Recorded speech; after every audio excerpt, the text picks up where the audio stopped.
దారుణంగా అతి కిరాతకంగా క్రూరంగా చంపిన వారిని వీళ్లకు శిక్ష పడేలా చేసే బాధ్యత ముఖ్యమంత్రిగా మీకుంది. ఇప్పటి వరకు ఆ దిశగా ఎందుకు పనిచేయలేదు?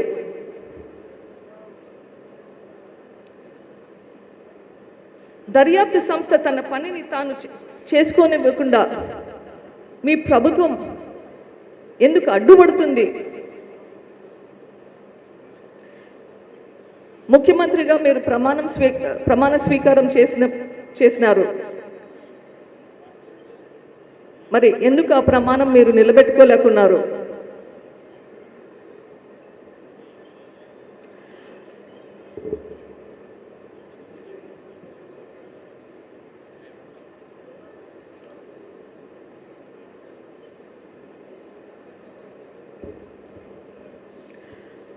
నేరస్తులకు శిక్ష పడేలా పోరాటం చేస్తున్న నా మీద, నా కుటుంబం మీద అదే నేరం మోపుతున్నారు. ఇది సమంజసమా? నాకు నా కుటుంబానికి ఈ హత్యలో ఏదైనా సంబంధం ఉంటే మా మీద చర్యలు తీసుకోవాలి. అది మీ బాధ్యత. నేను కానీ నా కుటుంబం కానీ ఇది చేసింటే మమ్మల్ని అరెస్ట్ ఎందుకు చేయలేదు?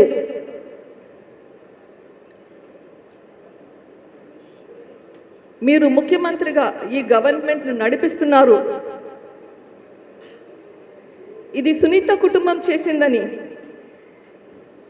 మీరు చెప్పడం ఎబ్బేటుగా లేదు? అధికారంలో ఉండి ఆరోపణలు వేస్తున్నారు. ఇది మీ ప్రభుత్వం మీద, మీ మీద మీరు చేయలేనితనం మీరే బయట పెడుతున్నట్లుంది.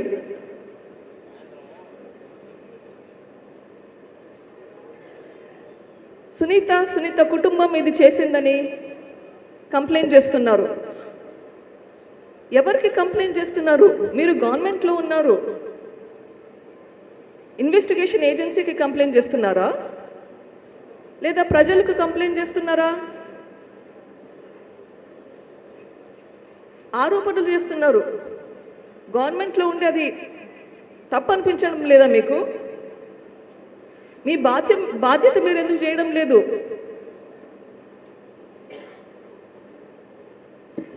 మీ చిన్నాన్నను చంపిన వాళ్ళు మీరు గుర్తించాలి. అది నేనైనా కానీ నా కుటుంబమైనా కానీ ఇది లా అండ్ ఆర్డర్ ఇష్యూ.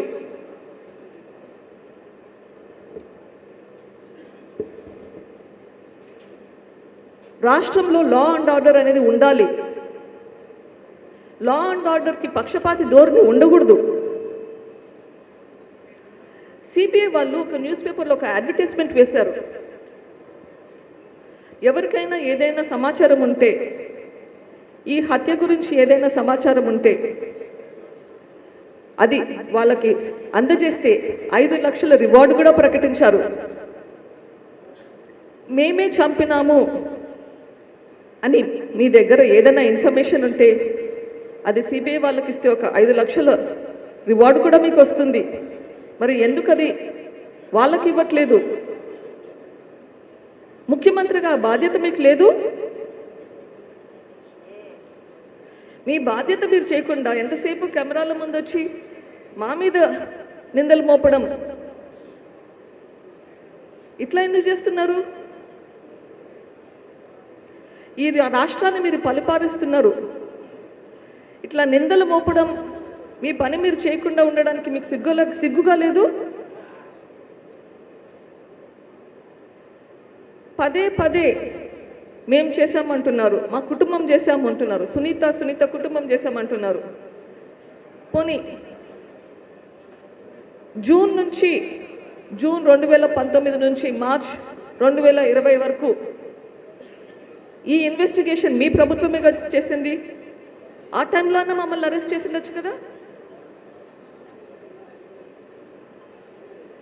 మీరు వేసే నిందలన్నీ విడ్డూరంగా అనిపిస్తుంది. మీరు చేయలేకనే కదా ఇన్వెస్టిగేషన్ సిబిఐకి అప్పగించింది. సాక్షిలో రకరకాల కథనాలు వేస్తున్నారు. సాక్షి చైర్మన్ భారతి గారికి నాకు విన్నపం, మీ దగ్గర ఆధారాలు ఉంటే అవి దయచేసి ఇన్వెస్టిగేషన్కి ఏజెన్సీకి పోలీసులకి అప్పగించండి. ఇన్ఫర్మేషన్ ఉండి అది పోలీసులకు ఇవ్వకుంటే అది నేరం, ఇట్స్ అ క్రైమ్. మీ దగ్గర ఉన్న ఇన్ఫర్మేషన్ దయచేసి పోలీసుకి ఇవ్వండి, ఇన్వెస్టిగేషన్ చేయమని చెప్పండి. లేదా మీకు సిబిఐ మీద నమ్మకం లేకుంటే కోర్టుకు వెళ్ళండి, కోర్ట్ మానిటర్డ్ ఇన్వెస్టిగేషన్ అడగండి. అట్లా ఇన్వెస్టిగేషన్ చేస్తే మరీ మంచిది. సీతకు అగ్ని పరీక్షల బయటికి నిందలు లేకుండా బయటకు వస్తాం.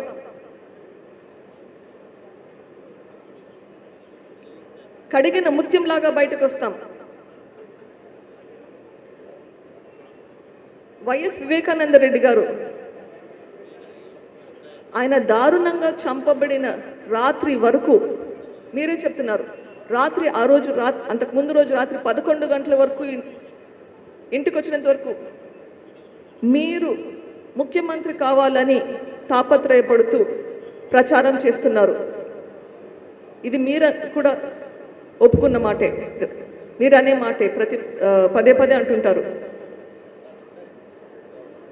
మరి మీకోసం అంత కష్టపడిన మనిషి మీద అంత దారుణంగా హత్య చేస్తే ఆ హత్య వెనుక ఉండే కుట్రకోణాలన్నీ బయటకు తీయాల్సిన బాధ్యత మీకు లేదా?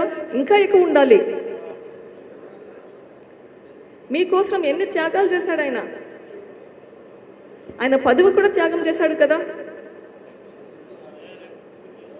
మరి ఆ మహానుభావుని మర్చిపోయారా? ఆయన చనిపోయాక ఒక్కసారైనా ఆయన జయంతికి కానీ ఆయన వర్ధంతికి కానీ ఆయన సమాధుల దగ్గరికి వచ్చారా?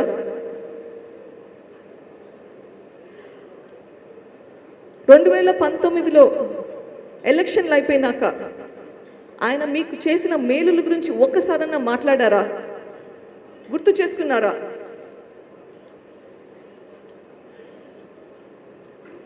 అన్నం పెట్టిన చేతిని నరకడమే కాకుండా ఆ నైరాన్ని ఆయన కుటుంబ సభ్యుల మీదకే నెట్టడం, ఆ కుటుంబాన్ని అడుగడుగున వేధించడం, వారి వ్యక్తిగత మీద బురద చల్లడం మనం చూస్తున్నాం. రాజకీయం అంటే ప్రజలకు మంచి చేయడం కోసమే అనేలా బ్రతికిన వివేకమన్నను చూశాం. ఇప్పుడు ప్రజాశ్రేయస్సు అనే మాటకు అర్థం తెలియని రాక్షస నాయకులను చూస్తున్నాం.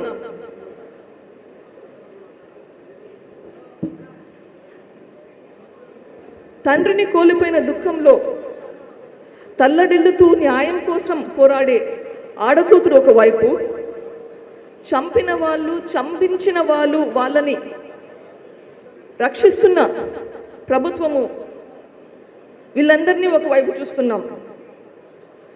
మరి మనం ఎటువైపు, మీరందరూ ఎటువైపు? చూస్తూనే ఉండిపోదామా? కళ్ళు తెరుచుకొని నోరు మూసుకొని విభ్రాంతిలోనే ఉండిపోదామా? మనం స్పందించాల్సిన సమయం వచ్చింది. స్పందించే అవకాశం కూడా ఉంది మనకిప్పుడు. మన గుండెల్లో అణిగి ఉన్న ఆక్రోశాన్ని, ఆవేశాన్ని మౌనంగా